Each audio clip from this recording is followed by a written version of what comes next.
ওই মা বাবারে কবরে রাখিয়া নিষ্ঠুরের মতো কেমনে ঘুমাও? ওই মা বাবার জন্য কি মায়া হবে না রে নিষ্ঠুর? ওই মা বাবার চেহারাটাও কি মনে পড়ে না?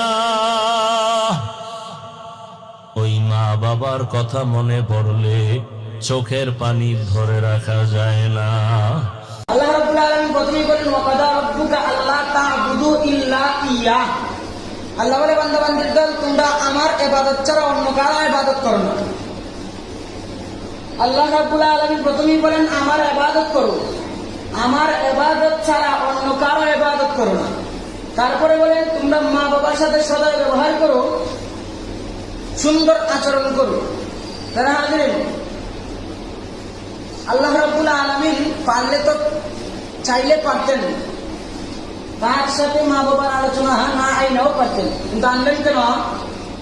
আল্লাহ রাব্বুল আলামিন মা বাবার শ্রেষ্ঠত্ব বুঝাইলেন যে আমি আল্লাহ রাব্বুল আলামিনের পরে তোমাদের কাছে সম্মান পাওয়ার একমাত্র অধিকার হইল মা বাবা।